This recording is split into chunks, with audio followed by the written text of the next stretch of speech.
The Book of Esther.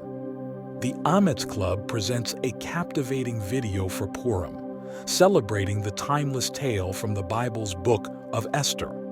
Journey through ancient Persia, where Queen Esther, with unwavering courage, saves her Jewish people from destruction. This story of bravery, faith, and divine intervention culminates in the joyous celebration of Purim, commemorating Esther's heroism and the triumph of good over evil.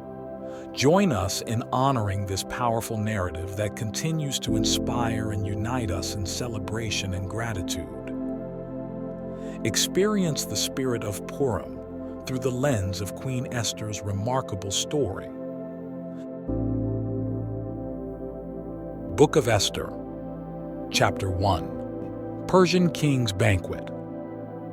This is what happened in the days of Ahasuerus, the Ahasuerus, who reigned over 127 provinces from India to Ethiopia. At that time, King Ahasuerus sat on his royal throne in the castle in Shushan. In the 3rd year of his reign, he gave a banquet for all his princes and his servants. The military leaders of Persia and Media, plus the nobles and officials of the provinces, were present.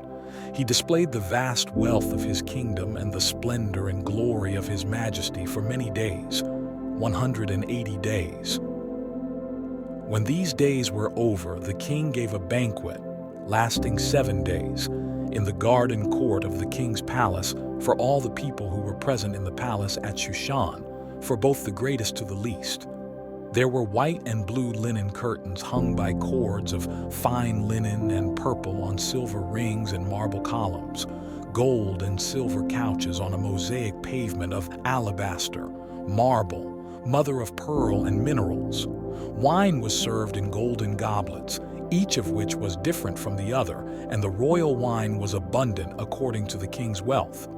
In keeping with the law, there were no restrictions on drinking, for the king had instructed the supervisors of his household to comply with each person's desire. In addition, Queen Vashti held a banquet for the women in the royal palace of King Ahasuerus. Vashti refuses to appear on the 7th day. When the heart of the king was merry from the wine, he commanded Mehuman, Bizatha, Harbona, Bigtha, Abagtha, Zethar, and Carcass, the 7 eunuchs who attended Ahasuerus the king, to bring Queen Vashti before the king wearing the royal crown. He wanted to show the peoples and the officials her beauty, for she was very attractive. But Queen Vashti refused to come at the king's command conveyed by the eunuchs. Then the king became furious and burned with anger. So the king consulted the wise men who discerned the times, for it was the king's practice to consult experts in matters of law and justice. Those closest to him were Karshena, Shethar, Admatha, Tarshish, Meres, Marsena, and Memucan, the 7 princes of Persia and Media who had access to the king's presence and were the highest in the kingdom. By law, what is to be done with Queen Vashti for failing to obey the command of King Ahasuerus conveyed by the eunuchs? 16. Then Memucan answered in the presence of the king and the princes, Queen Vashti has wronged not only the king, but also all the princes and peoples who are in all the provinces of King Ahasuerus. For the queen's conduct will go out to all the women, making their husbands contemptible in their eyes, by saying, King Ahasuerus commanded Queen Vashti to be brought in before him, but she would not come. This very day the noble women of Persia and Media who have heard of the matter concerning the queen will respond similarly to all the king's princes, and there will be no end to the contempt and anger. If it pleases the king, let a royal commandment go forth from him, and let it be written in the laws of Persia and Media, which cannot be repealed, that Vashti may not come into the presence of King Ahasuerus, and let the king give her royal status to another who is more worthy than she. Then the king's edict, which he will enact, will be proclaimed throughout all his vast kingdom, and all the wives will give their husbands honor from the greatest to the smallest. The matter pleased the king and the princes. So the king did according to the word of Memucan. He sent letters throughout all the royal provinces, to each province in its own script, and to each people in its own language, that every man should be in charge of his own household and speak the language of his own people.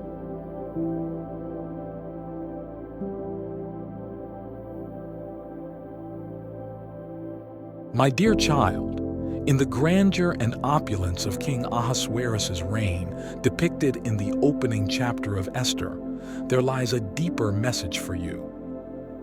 This narrative sets the stage, not just for a tale of human power and pride, but for my divine intervention in seemingly impossible situations. As you observe the king's vast kingdom and his display of wealth, be reminded that earthly glory and splendor are fleeting. True power and sovereignty belong to me alone, and my plans will prevail over human designs. The dismissal of Queen Vashti serves as a precursor to my workings. It may appear as a mere act of human will, but it is part of my greater plan to save my people. This moment teaches the importance of standing firm in one's convictions, even in the face of great personal cost. Vashti's stance, though costly, paves the way for Esther, through whom I will work wonders.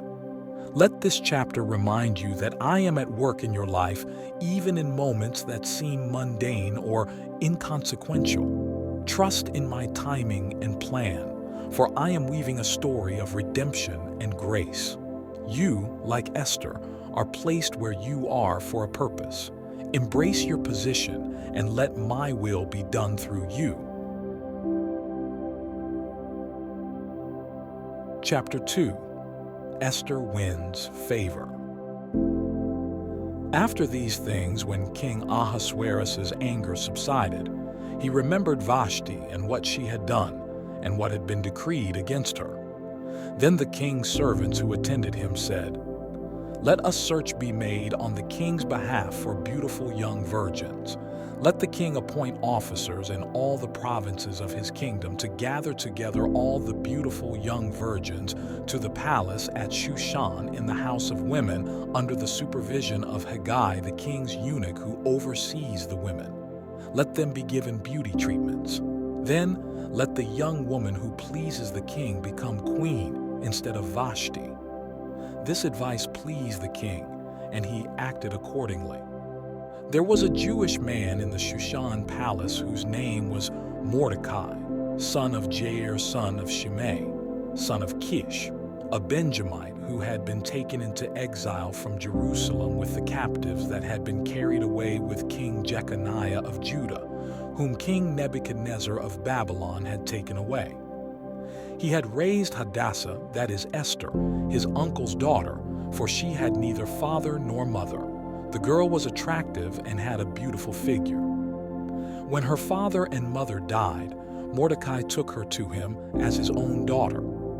After the king's order and decree became known, many young women were assembled in the palace of Shushan under the supervision of Haggai. Esther also was taken into the king's household under the supervision of Haggai, guardian of the women. This young woman pleased him and found favor with him. He quickly arranged her beauty treatments and provided her special food. He also provided her with 7 specially chosen young women from the king's household. Then he moved her and her maids to the best place in the women's house. Esther had not disclosed her people or her lineage, because Mordecai had commanded her not to make them known. Every day, Mordecai walked in front of the women's courtyard to find out how Esther was and what might happen to her.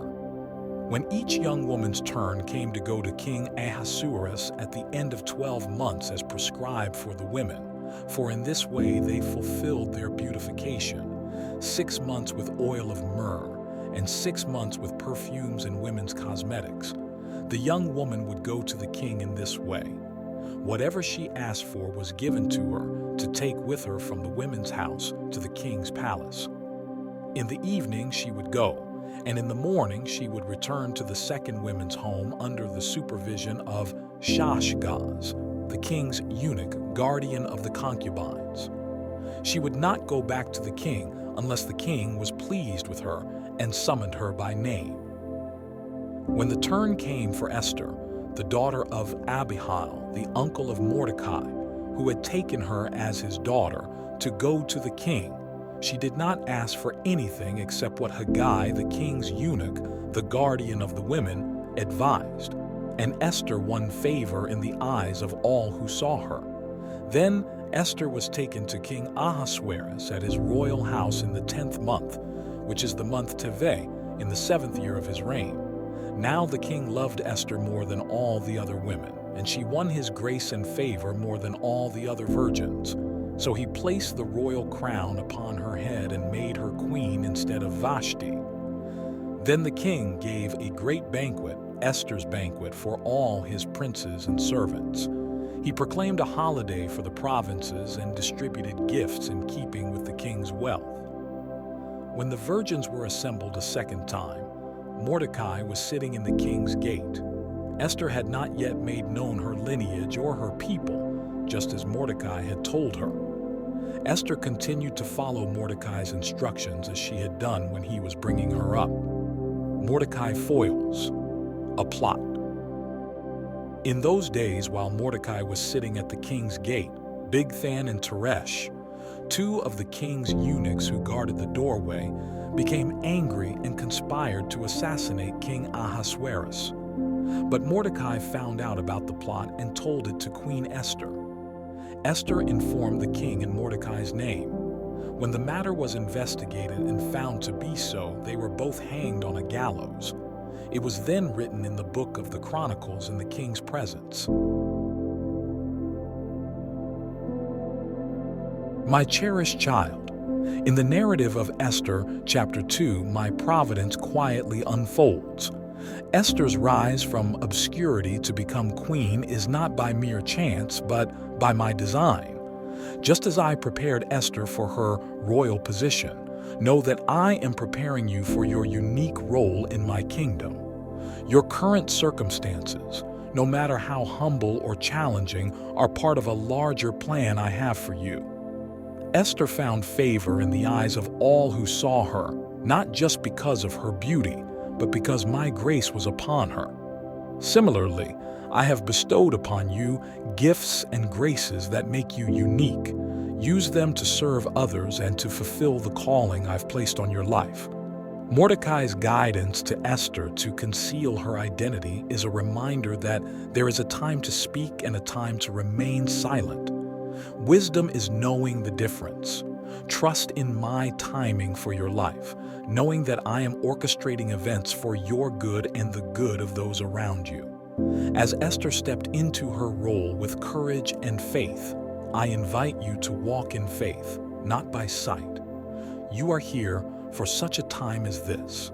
Embrace your divine purpose, knowing that I am with you, guiding and protecting you every step of the way. Chapter 3. Haman hates the Jews. Sometime later, King Ahasuerus promoted Haman, son of Hammedatha the Agagite, elevating him and setting his chair above all the officials who were with him. All the king's servants who were at the king's gate bowed down and paid honor to Haman, for the king had commanded it. But Mordecai would not bow down or pay him honor. Then the king's servants who were at the king's gate said to Mordecai, "Why are you disobeying the king's command?" Day after day they spoke to him, but he would not listen to them. Therefore they told Haman in order to see whether Mordecai's resolve would prevail, for he had told them that he was a Jew. When Haman saw that Mordecai was not bowing down or paying him honor, Haman was filled with rage. But it was repugnant in his eyes to lay hands on Mordecai alone, for they had told him the identity of Mordecai's people. So Haman sought to destroy all the Jews, the people of Mordecai, who were throughout the whole kingdom of Ahasuerus. In the first month, that is the month of Nisan, in the 12th year of King Ahasuerus, they cast the pur, that is the lot, in the presence of Haman from day to day and month to month, up to the 12th month, which is the month of Adar. Haman then said to King Ahasuerus, "There is a certain people scattered and dispersed among the peoples in all the provinces of your kingdom, whose laws differ from those of every other people, and who do not obey the king's laws. It is not in the king's interest to tolerate them. If it pleases the king, let an edict be written to destroy them. I will pay 10,000 talents of silver into the hands of those who carry out this business, to put it into the king's treasuries." The king took his signet ring from his hand and gave it to Haman, son of Hammedatha the Agagite, enemy of the Jews. The king said to Haman, "The silver and the people are yours. Do with them as you please." The king's scribes were summoned in the first month on the 13th day, and an edict was written as Haman had commanded. Everything Haman commanded was written to the king's provincial governors, and to the officials who were in every province, and to the officials of every people, province by province according to its script, and people by people according to its language. It was written in the name of King Ahasuerus and sealed with the king's ring. Dispatches were sent by couriers into all the king's provinces, stating to destroy, slay, and annihilate all the Jews, from the youth to the elderly, both little children and women, on a single day, the 13th day of the 12th month, the month of Adar, and to plunder their possessions. A copy of the edict was to be issued as law in every province and made known to all people so that they would be ready for that day. The couriers went out hurriedly with the king's command, and the edict was issued in the palace in Shushan. The king and Haman then sat down to drink, but the city of Shushan was dumbfounded.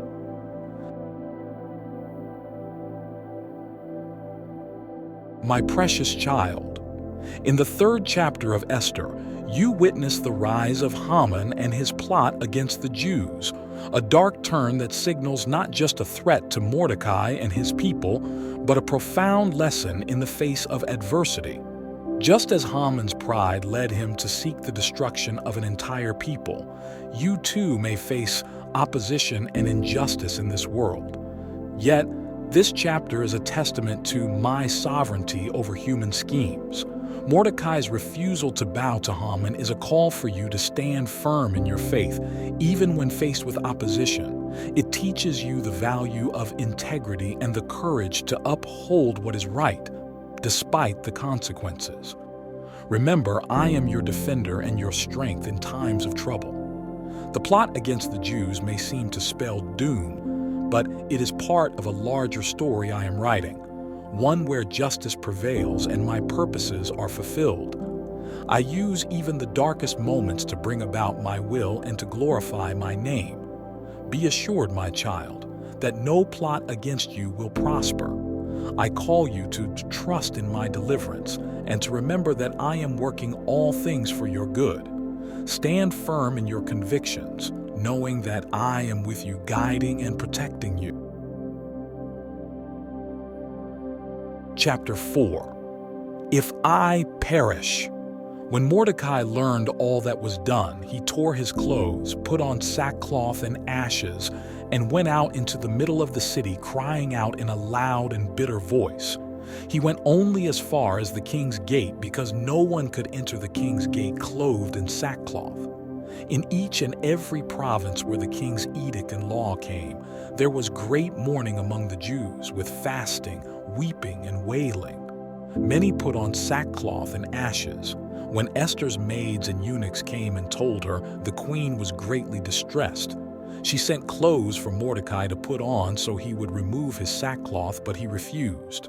So Esther summoned Hathach, one of the king's eunuchs whom he had appointed to attend her, and ordered him to go to Mordecai to find the cause and reason for this. So Hathach went out to Mordecai in the city square in front of the king's gate. Mordecai told him everything that had happened to him, even the exact amount of money that Haman had promised to pay to the king's treasuries for the destruction of the Jews. He also gave him a written copy of the decree, which had been distributed in Shushan, for their annihilation, to show to Esther and to explain it to her. He instructed her to go in to the king, to beg his favor and plead before him on behalf of her people. Hathach went back and reported to Esther what Mordecai had said. Then Esther spoke to Hathach and gave him instructions for Mordecai. All the king's servants and the people of the king's provinces fully understand that for anyone, man or woman, who approaches the king in the inner courtyard without being summoned, he has one law, that he be put to death, unless the king extends his golden scepter permitting him to live. But I have not been summoned to come to the king for 30 days. So they conveyed Esther's words to Mordecai. Mordecai told them to reply to Esther with this answer: "Do not think in your soul that you will escape in the king's household more than all the Jews. For if you remain silent at this time, relief and deliverance will arise for the Jews from another place, but you and your father's house will perish.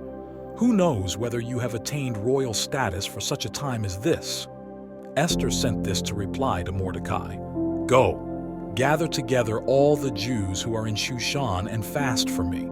Do not eat or drink for 3 days, night or day. My maids and I will fast in the same way. Afterwards, I will go in to the king even though it is not according to the law. So if I perish, I perish." So Mordecai left and did all that Esther commanded him. My beloved child, in the heart-rending moments of Esther chapter 4, you encounter the deep anguish of my people, faced with an imminent threat. Yet, amidst despair, a beacon of hope emerges through Mordecai's faith and Esther's bravery. Their actions underscore a pivotal message for you. Facing adversity with courage and faith can lead to deliverance and redemption. Mordecai's appeal to Esther, for such a time as this, is a divine reminder that you too have been placed in your current circumstances for a specific purpose. Just as Esther was called to act courageously for the salvation of her people, you are called to make a difference in the lives around you. Your influence, no matter how small it seems, can have eternal implications. This chapter teaches you that fear should not deter you from fulfilling your divine purpose. When Mordecai speaks of deliverance arising from another place if Esther remains silent, it is a testament to my sovereignty and provision. However, your participation in my plan is invaluable and can bring about change and salvation. Therefore, let courage and faith guide your steps. Do not fear, for I am with you, empowering you to act boldly for the sake of others. In your moments of uncertainty, remember Esther's resolve and know that you are never alone in your journey.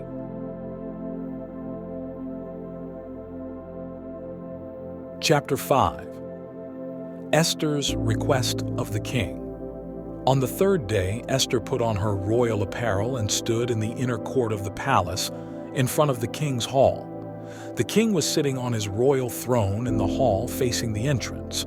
When the king saw Queen Esther standing in the courtyard, she found favor in his eyes. So the king held out to Esther the golden scepter in his hand, and Esther approached and touched the top of the scepter. Then said the king to her, "What is it, Queen Esther? Whatever you request, even as much as half of the kingdom, it will be given to you." So Esther said, "If it pleases the king, let the king and Haman come this day to the banquet that I have prepared for him." The king replied, "Bring Haman quickly so we may do what Esther said." Then the king and Haman came to the banquet that Esther prepared. As they were drinking wine, the king said to Esther, "What is your request? It will be granted to you. Whatever you request, even as much as half the kingdom, it will be fulfilled." Esther answered and said, "My petition and my request is this. If I have found favor in the king's eyes, and if it pleases the king to grant my petition and my request, then let the king and Haman come tomorrow to the banquet that I will prepare for them, and then I will do as the king requests." Haman went out that day happy and in good spirits.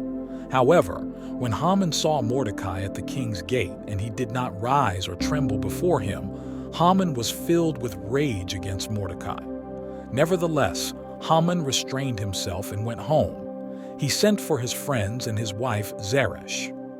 Haman boasted to them about his vast wealth, his many sons, and how the king had promoted him and exalted him above the other officials and servants of the king. Haman added, "And that's not all. Queen Esther invited only me to accompany the king to a banquet that she prepared, and she has also invited me along with the king tomorrow. Yet all this does not satisfy me, as long as I see Mordecai the Jew sitting at the king's gate." Then Zeresh his wife and all his friends said to him, "Let them set up a gallows 50 cubits high, and in the morning ask the king to have Mordecai hanged on it. Then go happily with the king to the banquet." This idea delighted Haman, and he ordered the gallows to be built.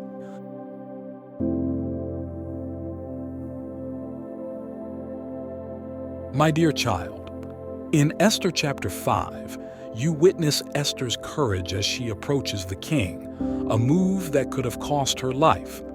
Her boldness and strategic wisdom are emblematic of the grace I bestow upon those who move forward in faith despite their fears. Just as Esther was granted favor in the eyes of the king, know that my favor rests upon you. When you step out in faith, guided by my spirit, you can expect my provision and protection. Esther's preparation of 2 banquets for the king and Haman is a lesson in patience and timing. She did not rush her request, but waited for the right moment. This teaches you the importance of discernment and waiting on my timing. Your moments of waiting are not in vain. They are periods of preparation for what is to come. Moreover, Haman's plotting against Mordecai serves as a reminder that while injustice may seem to prevail at times, my justice will ultimately triumph. Do not be disheartened by the Hamans in your life. I see the injustices you face, and I'm working behind the scenes to bring about my righteous judgment. Let Esther's story inspire you to act with courage, wisdom, and faith. Know that I am with you, orchestrating events for your good and my glory.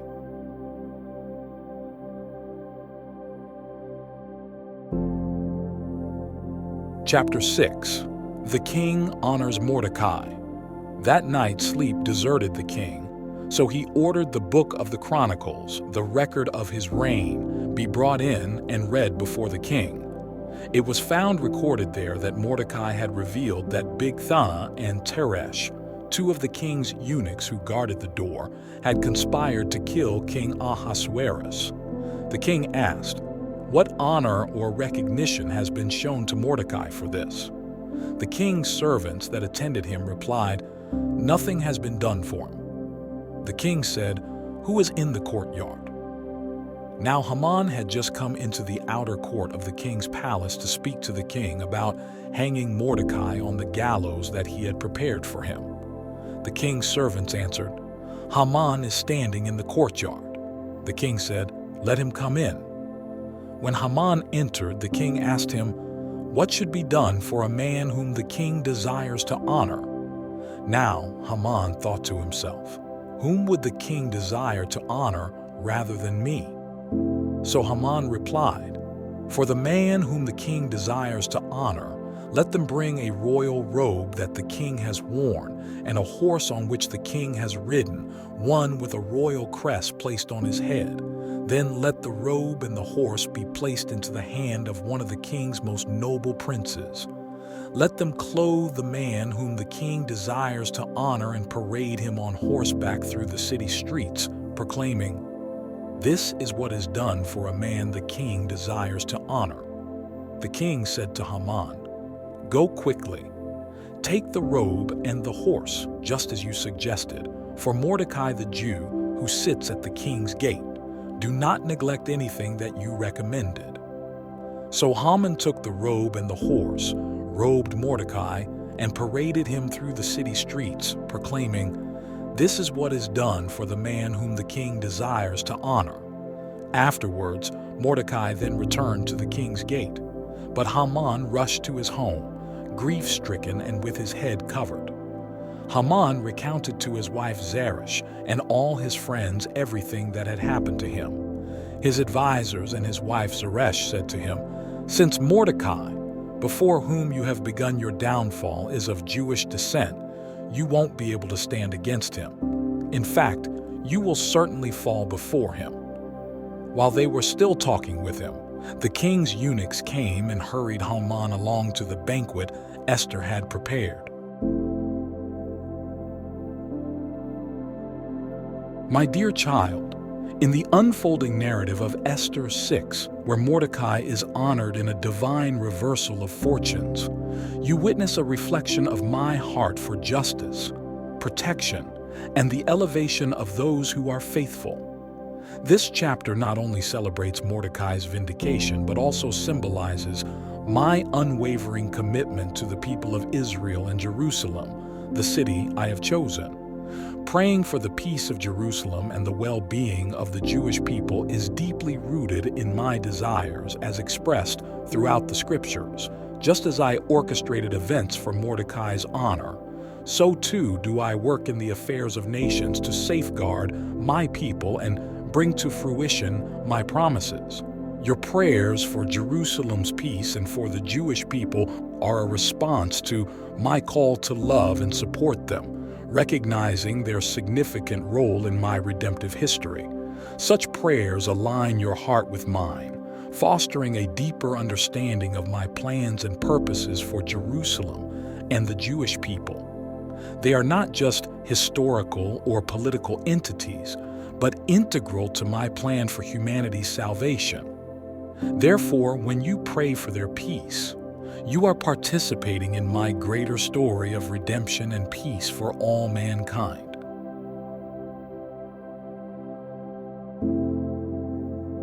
Chapter 7. Esther intercedes for her people.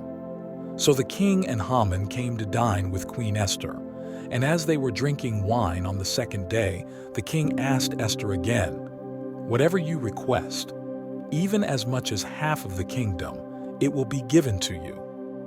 So Queen Esther answered, "If I have found favor in the eyes of the king, and if it pleases the king, grant me my life.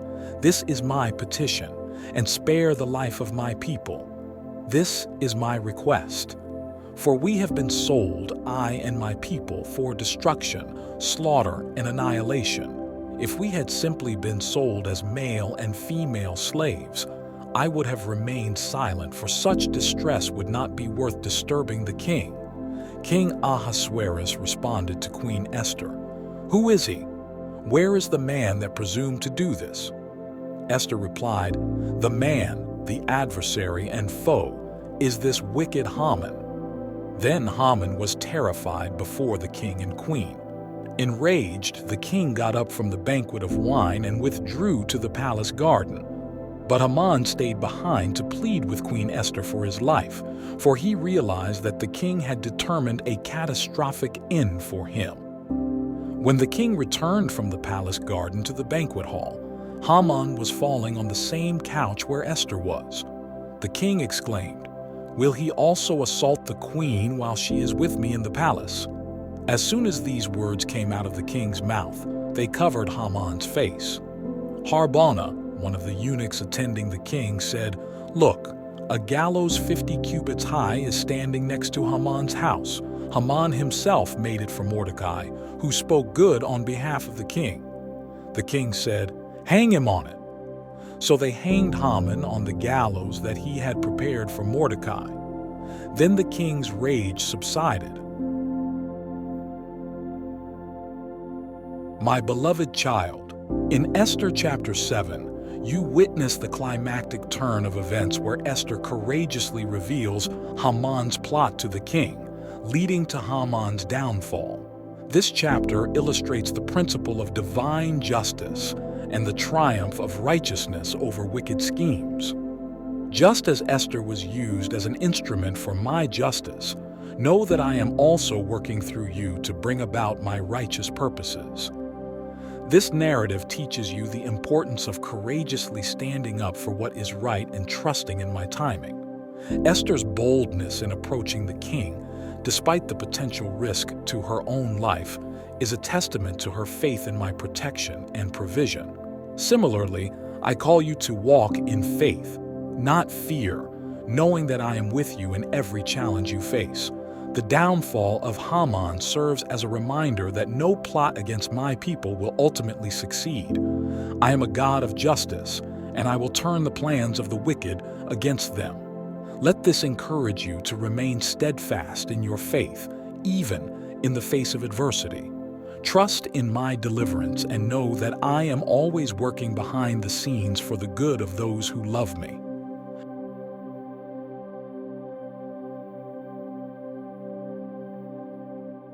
Chapter 8. A decree to protect the Jews. That same day, King Ahasuerus gave Queen Esther the estate of Haman, the enemy of the Jews. Then Mordecai came into the presence of the king, for Esther had revealed how he was related to her. The king took off his signet ring, which he had taken back from Haman, and gave it to Mordecai. Esther then appointed Mordecai over Haman's estate. Esther again pleaded with the king, falling at his feet and weeping. She pleaded with him to stop the evil of Haman the Agagite and his plan that he had devised against the Jews. Then the king extended the golden scepter to Esther, and she arose and stood before the king. She said, "If it pleases the king, and if I have found favor before him, and it seems right to the king, and if I am pleasing in his eyes, let an edict be written rescinding the dispatches devised by Haman, the son of Hammedatha the Agagite, which he wrote to destroy the Jews who are throughout the king's provinces. For how can I endure seeing the disaster that will fall on my people? How can I bear to see the destruction of my relatives?" King Ahasuerus said to Queen Esther and Mordecai the Jew, "I have decided to give Haman's estate to Esther and had him hanged on the gallows because he stretched out his hand against the Jews. Now write in the king's name on behalf of the Jews what seems good to you and seal it with the king's signet ring. For a decree that is written in the king's name and sealed with the king's ring cannot be revoked." So the king's scribes were called at that time, on the 23rd day of the 3rd month, the month of Sivan. It was written according to all that Mordecai commanded to all the Jews, as well as to the officials, governors, and advisors of all the 127 provinces that stretch from India to Ethiopia. To each province it was written in its own script and in its own language, and also to the Jews in their own writing and language. This decree was written in the name of King Ahasuerus, sealed with the king's ring and sent on horseback by couriers who rode on the king's horses specially bred for their speed. The king granted the right for Jews in every city to assemble themselves and to protect themselves, to destroy, kill, and annihilate any army of any people or province that might attack them and their women and children, and to plunder their possessions. The day appointed for this in all the provinces of King Ahasuerus was the 13th day of the 12th month, the month Adar. A copy of the written edict was distributed to every province and made known to the peoples of every nationality, so that the Jews would be ready on that day to avenge themselves on their enemies. The couriers that rode royal horses raced out, pressed on by the king's command. The decree was also given out at the palace at Shushan. Then Mordecai went out from the king's presence in blue and white royal robes with a large gold crown, and also a purple robe of fine linen. The city of Shushan shouted and rejoiced. For the Jews there was light and gladness, joy and honor. Throughout every province and throughout every city, wherever the king's edict and his law went, the Jews had gladness and joy, banquets and holidays.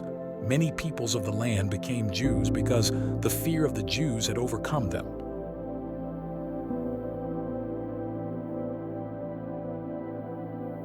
My cherished child, in Esther chapter 8, you witness a profound reversal of blessings. Through Esther and Mordecai, I demonstrate how I can turn what was meant for harm into good. The decree that once threatened the annihilation of my people is countered by a new decree, empowering them to defend themselves. This chapter is a testament to my sovereignty and the power of my deliverance. Just as I positioned Esther and Mordecai to save my people, I have positioned you for a purpose. There are moments in your life that may seem daunting or insurmountable, yet they are opportunities for you to witness my hand at work. Your advocacy, prayers, and actions, when aligned with my will, can bring about change and deliverance in ways you cannot imagine. This story encourages you to stand firm in your faith and to use the influence I have given you for the good of others. Know that I am with you, turning obstacles into opportunities for my glory.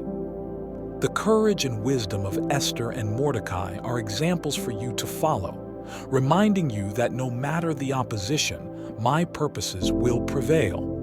Be encouraged, my child, for you are called for such a time as this. Walk in confidence, knowing that your life is in my hands and I am orchestrating all things for good.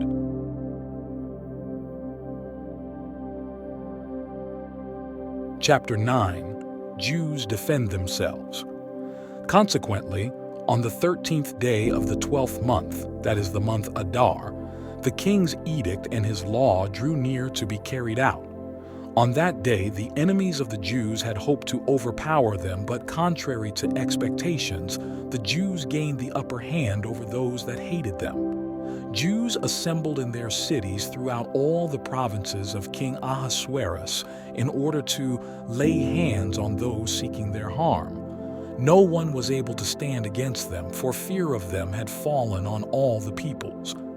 Even all the administrators of the provinces, the officers and governors, and those doing business for the king helped the Jews, for the dread of Mordecai had fallen on them. Mordecai was prominent at the palace, and his fame spread throughout all the provinces. The man Mordecai was growing ever more powerful. The Jews struck down all their enemies with the sword, killing and destroying, and they did whatever they wished to those who hated them. In the citadel at Shushan, the Jews killed and destroyed 500 people, including Parshandatha, Dalphon, Aspatha, Paratha, Adalia, Aridatha, Parmashta, Arisai, Aridai, and Vizatha, the 10 sons of Haman, the son of Hamadatha, the enemy of the Jews. They slew them but did not lay their hands on the plunder. On that day, the number of those that were killed in the citadel at Shushan was brought to the king's attention. Then the king said to Queen Esther, "The Jews have killed and destroyed 500 men in the citadel of Shushan, including Haman's 10 sons. What have they done in the rest of the king's provinces? Now what is your request? It shall be granted to you. What other petition do you have? It shall be done." "If it please the king," Esther said, "let the Jews in Shushan be allowed to carry out today's edict tomorrow also, and let Haman's 10 sons be hanged on the gallows." The king commanded that this be done. A decree was issued in Shushan, and they hanged Haman's 10 sons. The Jews in Shushan gathered together on the 14th day of the month Adar, and they killed 300 men in Shushan, but they did not put their hands on the plunder. Meanwhile, the rest of the Jews who were in the king's provinces gathered together to protect themselves and to get relief from their enemies. They killed 75,000 of their enemies, but they did not lay their hands on the plunder. This happened on the 13th day of Adar, and on the 14th day they rested, making it a day of feasting and gladness. But the Jews that were in Shushan had assembled on the 13th and on the 14th, and on the 15th they rested, making it a day of feasting and gladness.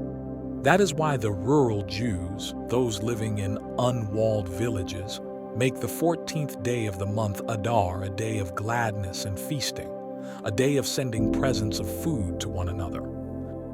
Purim Festival. Mordecai recorded these events, and he sent letters to all the Jews throughout the provinces of King Ahasuerus, both near and far, urging them to celebrate the 14th and 15th days of Adar every year as the days when the Jews got relief from their enemies, and as the month when their sorrow was turned into joy and their mourning into celebration. These were to be days of feasting, celebration, and sending presents of food to one another and giving gifts to the poor. So the Jews agreed to continue the commemoration they had begun and do what Mordecai had written to them. For Haman, son of Hammedatha the Agagite, the enemy of all the Jews, had schemed against the Jews to destroy them and had cast the pur, that is, the lot, to ruin and destroy them. But when it came to the king's attention, he issued a written edict that the wicked scheme Haman had devised against the Jews should come back on his own head, and that he and his sons should be hanged on the gallows. For this reason, these days were called Purim, from the word pur. Therefore, because of everything in this letter and because of what they had seen and what had happened to them, the Jews established and took upon themselves, upon their descendants, and upon all who joined with them, that they would commemorate these 2 days in the way prescribed and at the appointed time every year.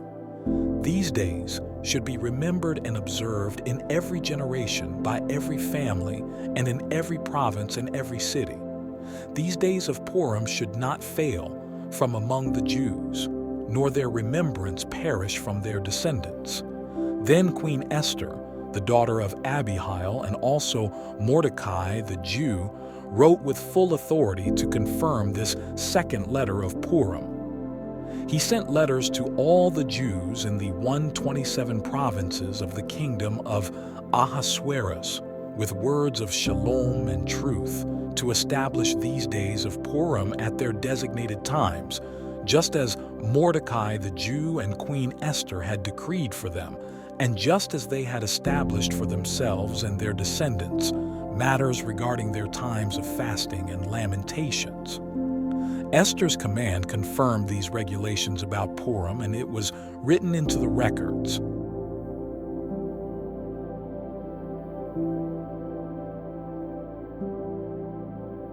My dear child, in Esther, chapter 9, the culmination of my people's deliverance unfolds in a resounding victory over their enemies. This chapter is a powerful testament to my faithfulness and the triumph of justice over oppression.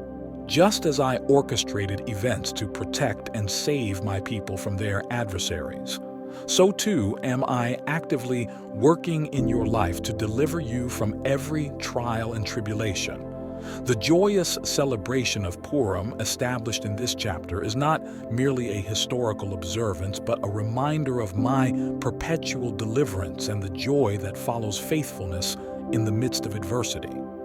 It signifies the reversal of fortunes for those who trust in me, turning mourning into gladness and despair into hope. Let this account inspire you to trust in my timing and my deliverance, knowing that no matter the challenges you face, I am with you, fighting your battles. The story of Esther and Mordecai's courage and the community's unity in prayer and fasting underscore the power of faith and obedience. May you find strength in their example, and remember that you too are part of a larger story I am writing, a story where light overcomes darkness and where my love and justice prevail.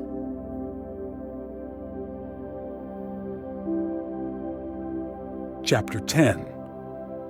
Now King Ahasuerus imposed a tribute upon the entire land, even to the coastlands of the sea.